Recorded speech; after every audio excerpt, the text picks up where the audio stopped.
के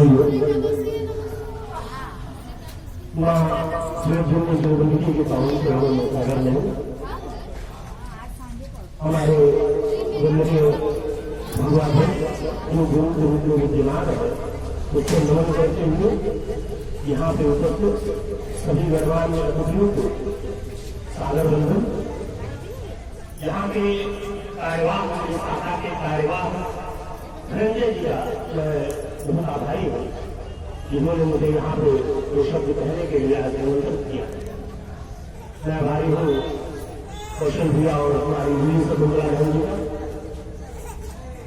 सबसे ज्यादा मैं आभारी हूँ यहाँ के अध्यक्ष जी जिनके मार्गदर्शन में आज का पूरा कार्यक्रम संपन्न हो रहा है और सभी हम एकत्र होकर के माँ भारती के उन्नति के लिए माँ भारती को परम वैभव को ले जाने के लिए जो कार्य हमसे हो सकता है उसके आज हम एकत्रित हुए।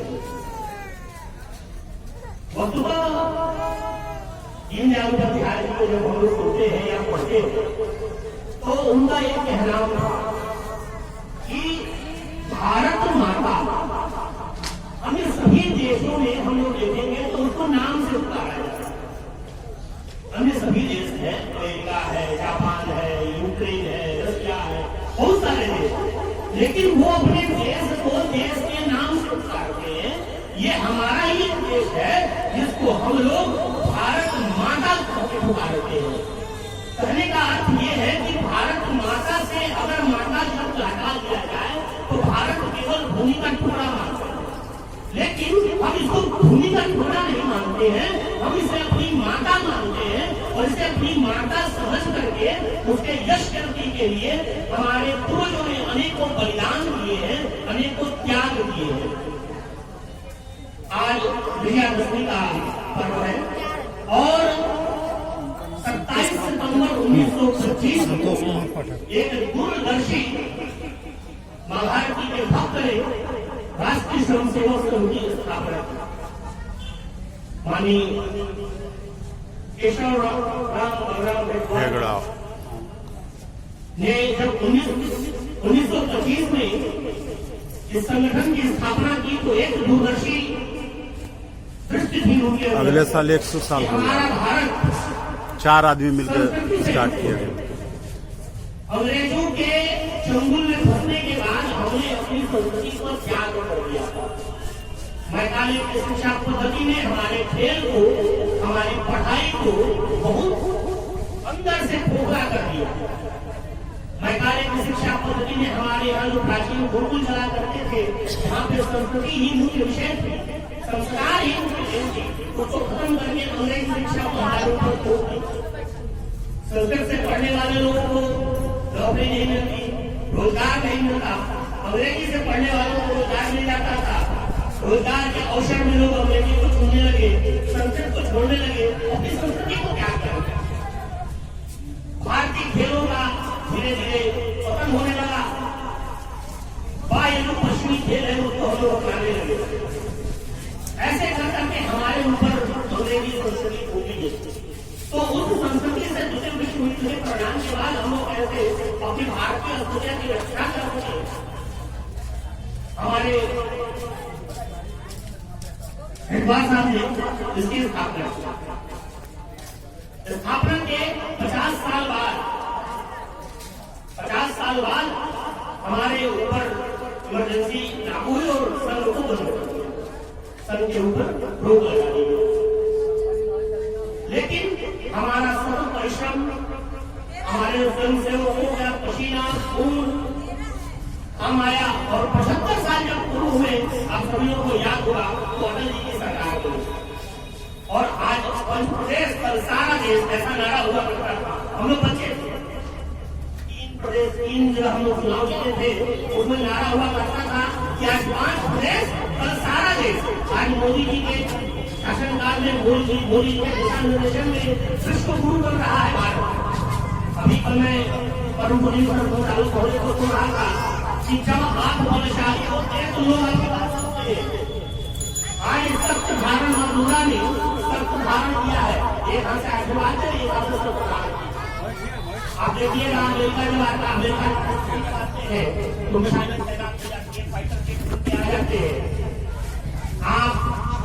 आप इस संज्ञा में रहते हैं भाई वो प्रभावित करती है, हमको उसकी बात को सुनना है और हम लोग सुनने को आते हैं। आज भारत भी है, आप देखिएगा पिछले दिनों सऊदी अरब में हमारे कुछ नेवी भाई लोग पकड़ लिए गए थे।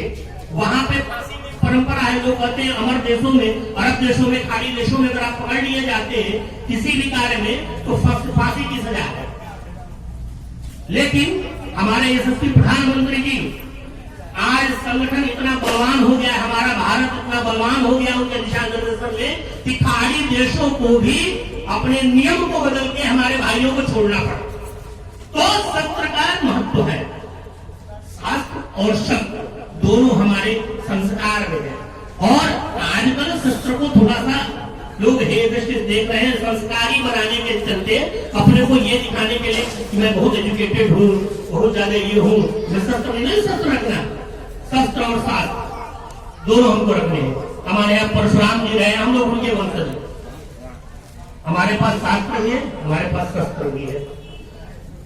इसी क्रम में जब हम लोग आगे बढ़ते हैं तो 99वां वर्ष पूरा हुआ, आज हम लोग स्वर्णिम काल के तरफ बढ़ चुके हैं। आज ही के दिन से यह राष्ट्रीय श्रम सेवक का 100वां वर्ष प्रारंभ हुआ और इस 100वें वर्ष में अनेकानेक कार्यक्रम राष्ट्रीय श्रम सेवक संघ द्वारा निर्धारित किए गए हैं। लेकिन क्या हमको भी कुछ कार्यक्रम निर्धारित करना होगा? कुछ लोगों ने मिलकर के आज एक इतना बड़ा संगठन तैयार किया कि विश्व का सबसे बड़ा संगठन है राष्ट्रीय श्रम सेवक संघ। आने वाले भविष्य को तैयार कर रहा है राष्ट्रीय श्रम सेवक संघ। लोगों में मातृभावना की रक्षा करने के लिए जो बीजारोपण हो रहा है उसका जनक है राष्ट्रीय श्रम सेवक संघ। आज ये जो बच्चे बैठे हैं, आज अन्यत्र कहीं जाने से के चलते आज शस्त्र पूजा में सम्मिलित हुए हैं, निश्चित ही ये बालक हमारे भारत के भविष्य होंगे। तो ये जो बीजारोपण का कार्य हो रहा है राष्ट्रीय स्वयं सेवक संघ की शाखा द्वारा, यह अन्यत्र कहीं आपको नहीं मिलेगा। अन्यत्र कहीं आप जाएंगे तो व्यवस्थाएं अलग है, लेकिन संस्कार का बीजारोपण हमारे यहाँ मिलता है। भैया जी का कहना था कि आज कुछ बोलेंगे आप इस विषय पे। राष्ट्रीय स्वयं सेवक संघ में आने वाला स्वयं सेवक कैसा होना चाहिए? स्वयं सेवक होता कौन? स्वयं सेवक वह है जिसके अंदर स्वयं से सेवा की भावना आती है। ऐसा नहीं कि आपके ऊपर थोपा जाए कि आप ये काम करिए, आप वो काम करिए। स्वयं से सेवा की भावना से जो सेवा की भावना से जो तत्पर होकर के सेवा में तल्लीन होकर जो लग जाए वह स्वयं सेवक है। हमारे यहाँ शाखा में आप आए, प्रार्थना करें, हमारा परम पवित्र भगवान है, उसको गुरु मान करके कार्य करें, ऐसा अपनी व्यवस्था। हमारे यहाँ चंदा की कोई परिपाटी नहीं रही है। अन्यत्र जगहों पे आप देखते हैं कि चंदा की परिपाटी है, लोग किसी भी कार्य के लिए चंदा लेते हैं। हमारे यहाँ व्यवस्थाएं ऐसी है कि परम पवित्र जो भगवान ध्वज को हम लोग साल में एक बार अपना गुरु मान के गुरु दक्षिणा के रूप में जो कुछ भी अपने से बन सकता है हम लोग चढ़ाते हैं और पूरे साल भर उसी से पूरे कार्य होते हैं। ऐसा नहीं कुछ कार्यक्रम है, आप कुछ समाज के जो स्वयंसेवी बंधु है वो हमें कुछ न कुछ सहयोग करते हैं, क्योंकि समाज का चीज है, समाज के लिए उपयोग हो रहा है, हम भी समाज के लिए। इन्हीं सब चीजों को आगे बढ़ाते हुए जब देखिएगा संस्कार कैसे रूपित करता है। समाज में एक भ्रांति फैल गई है कि सरकार ही सब कुछ करेगी। पिछले दिनों हम लोग घर में गए थे, बहुत अच्छा बोले, सुंदर बोला, तो उसमें उसकी बातें मैं शेयर करना चाहता हूँ कि उन्होंने कहा कि लगता है कि सरकार ही सब कुछ करेगी। सरकार ने संविधान बना दिया, सरकार ने नियम बना दिए कि इस रोड पे बाएं से चलना हमारा धर्म है। तो क्या ये सरकार की जिम्मेदारी है सबको बाएं चलाए, या हम भारत के नागरिक हैं और ये मेरी ही जिम्मेदारी है कि हम बाएं से चले?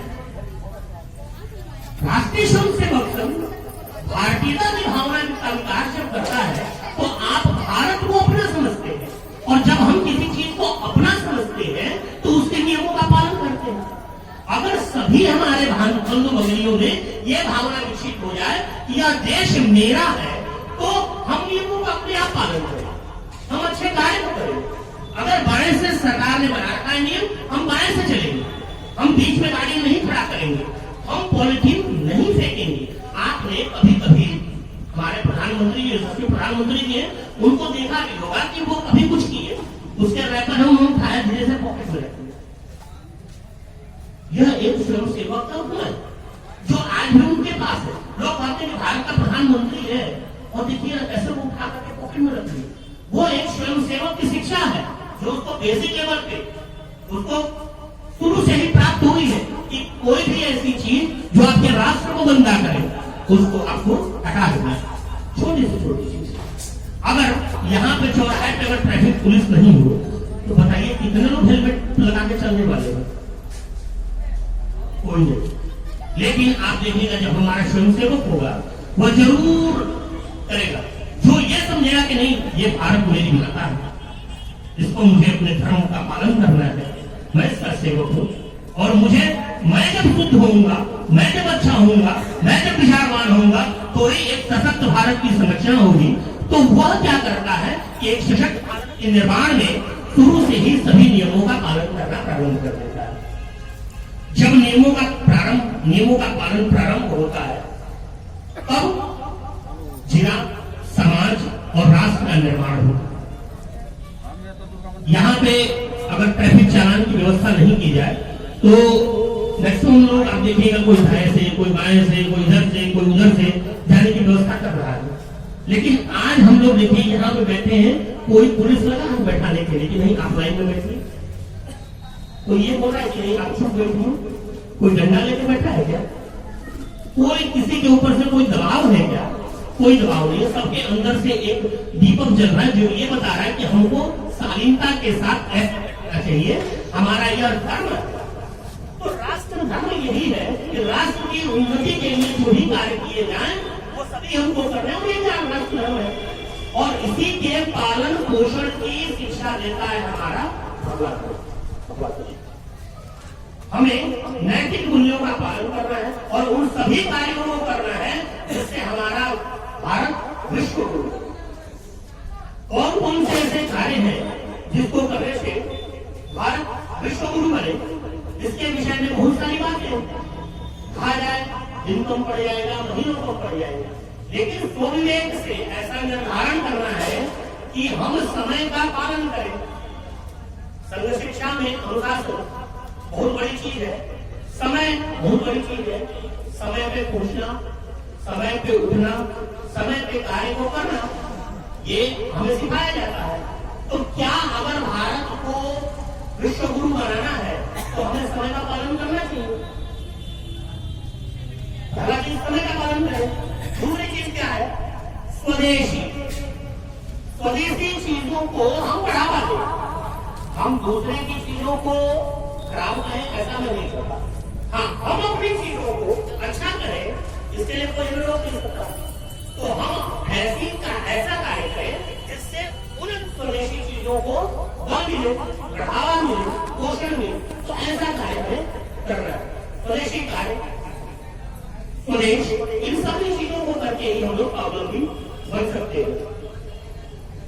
कुछ और चीजें हैं जैसे हम लोगों ने हमारी प्रोत्साहन इकाई है जिसमें कला भारती खेल के माध्यम से चरित्र का निर्माण होता है।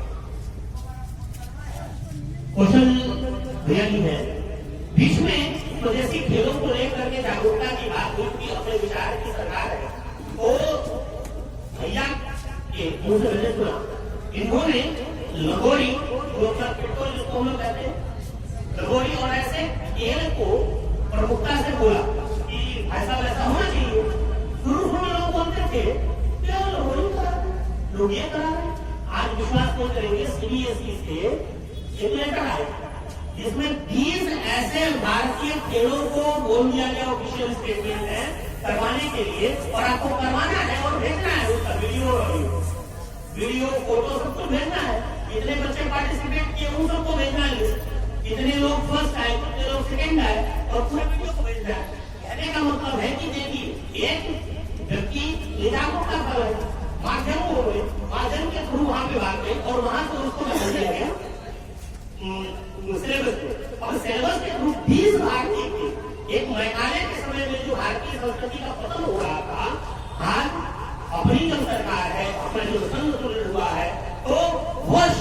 संस्कृति पुनः उत्थान की तरफ आगे बढ़ रही है। नवरात्र का दिन खत्म हुआ है, पावन कार्यों का स्टार्ट हुआ है।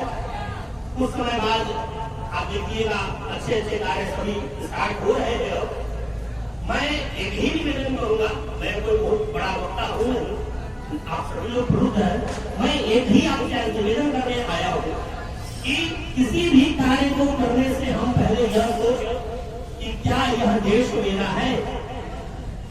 अगर यह देश मेरा है तो मेरे इस कार्य से देश पे खराबी होगी या अच्छाई होगी। अगर देश अच्छाई, देश फायदेमंद होगा तो हमको उस कार्य को करना है। अगर देश की बुराई होगी तो हमको उस कार्य को नहीं करना है। कोई भी कार्य हो, अगर मेरे कड़वा वचन कहने से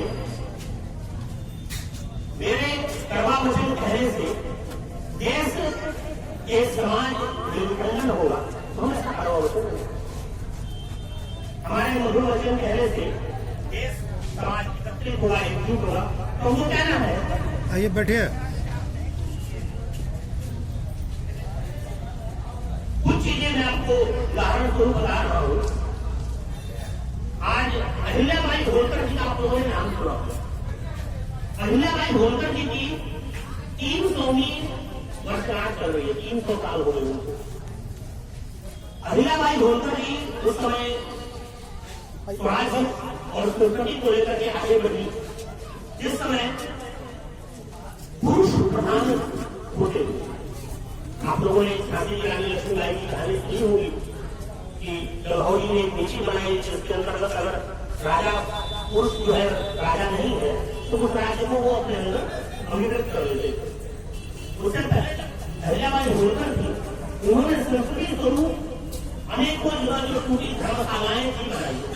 ये जो मंदिर है ना, यह मंदिर केवल आस्था के केंद्र नहीं, यह हमारे समाज में संस्कृति का केंद्र है, जहां से आदर्श पुरुष चरित्रवान बच्चों को पैदा किया जाता है, जहां से चरित्रवान नागरिक निकलते हो। तो ऐसे जब हो के आप लोग जो पुराने समय में जब ऐसा लोग जानते होंगे कि व्यायामशालाएं होती, बच्चे आते थे, व्यायाम करते थे, चरित्र निर्माण होता था, तो मंदिर हमारे लिए चरित्र निर्माण के केंद्र हुआ करते थे। और आज जो देख के बहुत हर्ष है का विषय है कि हमारे यहाँ जो शिवाजी ये ऐसा है वीर शिवाजी साहब, इसका केंद्र नहीं यहाँ पे। बीच बीच में हम लोग यहाँ नवयुवक मंगल दल हुआ करते थे। अगर किसी को याद हो तो नवयुवक मंगल दल हुआ करते थे। वो नवयुवक मंगल दल क्या करते थे, समाज के उन नौजवान लोगों का एक संगठन होता था जो समाज में व्याप्त उन बुराइयों को दूर करने के लिए कार्य करता था। उसका आगे परिणाम भी मिला, अनेक जगह समाज की बुराइयां दूर हुई, बहुत सारे कार्य भी हुए। हम आज यहाँ पे एकत्र हुए हैं इसीलिए कि समाज की उन सभी बुराइयों को अपने जीवन से दूर कर। सत्य का मतलब यही है कि सत्य ये दूसरा है, एक सत्य है भौतिक रूप में, जिससे हम लोग समाज की बुराई दो तरह की होती है। एक जो बुरे कर्म है उसको इस सत्य से दूर करें। सत्य का उपयोग मन, वचन, कर्म तीनों से होना चाहिए। तो पहले मन से स्टार्ट करें, वचन से और फिर कर्म से सत्य दिखेगा। तो अपने अंदर की जो बुराई है उसको मन रूपी सत्य से दूर करना है, वचन रूपी सत्य से दूर करना है और फिर कर्म रूपी सत्य का उपयोग करना है। सत्य पूजन के लिए हम लोग आए हैं। योग की बहुत बातें होती है, उसमें अस्तेय नाम की चीज होती है। मैं एक उदाहरण के स्वरूप में आपको बताना चाहता हूँ। हमारे अवध प्रांत हुआ करता था बहुत पहले गया में, वहां पे साधु हुआ करते थे। साधु होते थे। अस्तेय एक चीज है, चोरी नहीं। अस्तेय मतलब चोरी नहीं करना, विचारों की चोरी की चोरी बन जाती। अपरिग्रह, दूसरे की वस्तु को मिट्टी के ढेले के साथ, ऐसी वस्तु ऐसी चीजें थी। उस समय में जब वो बहुत तपस्या करके आए तो राजा का एक अपना स्नान हुआ करते, जो राजा के घरों का सब निर्माण किया करते। तो उनके यहाँ गए भीख मांगने के क्रम में। भीख मांगने के क्रम में जब वो जाते हैं वहां तो जो स्नान हुआ तो देखिए जितने महर्षि तपस्वी हमारे यहाँ आए हैं, सारा चीज वहीं से छोड़ करके दौड़ कर उनकी सेवा के लिए वो खड़े थे। वो घर गए, अरे इतने बड़े महर्षि आए हैं, कुछ ले करो उनकी सेवा में, सारा कुछ ले जाए। जैसे वो बाहर गए, आंगन में पेड़ था, उसमें कुछ कबूतर आए, मोदी के दानों को छूने लगे, उन्होंने खाया, आगे चले गए, आगे चले गए। जाने के पश्चात जब आते हैं स्नान तो उनके दिमाग में एक भ्रम होता है। पहला बात जो देखते हैं कि सारे बिगड़े पड़े हैं, तो वो साधु इसके लिए वो दौड़ के गए हैं, कहते हैं कि इधर उधर बिगड़ा जरूर हम नहीं थे, तो इन्होंने कुछ गाने सुना दिए। चारों तरफ गाने को मिलते हैं, लेकिन राजक्रम राजा के जो फौजदार है अपने राजा के पास केस जाता है, राजा उनको दंड देते हैं। अब साधु जो आए थे भोजन के लिए दंड में जाता है, वह पूछते हैं कि क्यों किया, तो साधु को जवाब नहीं देते मौत। उस समय चमड़े का एक हुआ करता था टोपी, उसको भिगो के रख दिया जाता था और उस चमड़े की टोपी को माथे लगा करके नट बोल देके उसे कस दिया जाता था। चमड़ा भिगा हुआ था, जैसे जैसे चमड़ा सूखता था तो माथे को दबाता था और वो जो कीड़ा होगी उससे वो व्यक्ति दर्द से पीड़ित होकर के मारा देता था। तो उनके साथ भी ऐसा किया गया, कर करके उनको चौराहे तरफ किया गया, सूखा गया, घर से पीड़ित होते गए, बेहोश हो गए। वहीं से पड़े थे रात की दूसरे दिन कबूतर जो बैठे थे उन्होंने बीट किया, वो तो पता नहीं सोएगा, बीट किया जमीन पर जब झाड़ू लगा रहा था तो देख रहा है झाड़ू लगाते समय सोने के दाने निकल रहे हैं उसकी बीच से, और दौड़ के गया मालिक को बोला कि मालिक कबूतर की बीच से सोने के दाने निकल रहे हैं। अब सुनार को सारा चीज समझ में आ गया, वो फिर दौड़ के आता है, उनके यहाँ माफी मांगता है और माफी मांगने के बाद आता है, पूछता है कि आपने यार बताया क्यों? अब वो एक बार जाता है उनको सम्मान देने, फिर तुरंत जाता है उनको सजा देने, और फिर जा रहा है उनको सम्मान देने। उसको जब गाड़ी होती है जाता है सम्मान देने, बोलता है कि आपने बताया क्यों ये ऐसी चीजें होंगी। साधु ने बताया कि जब तुम मेरा इतना सम्मान कर रहे थे और तुमको जब पता चला कि सोना का दाना पसंद नहीं करा, बस तुमको शंका हुई कि सोना का दाना लग रहा है कि पंडित जी सुना ली है, तो तुम हमको राजा के पास जाने के लिए फांसी पे चढ़वा रहे थे, तो तुम मेरे साथ ही अगर कर सकते हो और हम बता देते कि कबूतर लोग कर लिया है, तो सारा कबूतर को तुम मरवा दिए रहते पकड़वा करके और सबका पेट पड़वाते सोने का दाने के लिए, तो कितना पाप हमको लगता।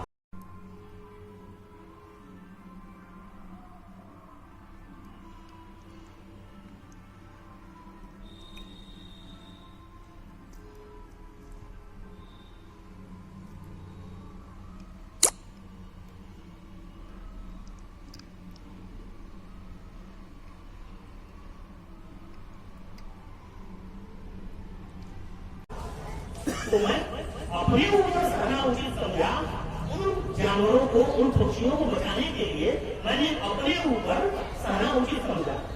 कहने का मतलब मेरा यह था इस कहानी से कि समाज में ऐसे साधुओं की जरूरत है जो समाज की विकृतियों को दूर करने के लिए कष्ट को अपने ऊपर ले, और ऐसे कष्ट को ऊपर लेने के लिए आप देखिएगा हमारे राष्ट्रीय स्वयं सेवक संघ के कार्यकर्ता दिन रात निबद्ध रखेंगे। वह कोई बड़ी आपदा हो, कोई रेल दुर्घटनाएं हो गई, भूकंप आ गया, पक्ष में भूकंप आया था, हमको याद है लोग छोटे थे भैया, यहाँ से बहुत बड़ी टीम गई थी जो वहां पे जाकर सेवा की। अभी कोविड में एक हम लोगों का स्वयंसेवकों का दल था जो अपने जान की परवाह किए बिना दिन रात सेवा में नहीं हो गए। तो ऐसे निस्वार्थ भाव से सेवा करने की प्रेरणा हमें कहाँ मिलती है? तो संघ से मिलती है, संघ से मिलती है निस्वार्थ भाव से सेवा करने की प्रेरणा, निस्वार्थ भाव से अपने समाज को उत्थान करने की प्रेरणा, निस्वार्थ भाव से समाज को एकत्रित करने की प्रेरणा और अपने संस्कृति को उत्थान करने के लिए जो भी निश्चित कार्य है उसको करने की प्रेरणा। इसके साथ ही मैं अपनी वाणी को विराम देना चाहूंगा क्योंकि समय भी कम है, मैं बोले तो डाइवर्ट होकर चला जाऊंगा।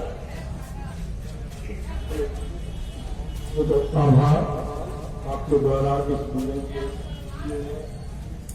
अब मैं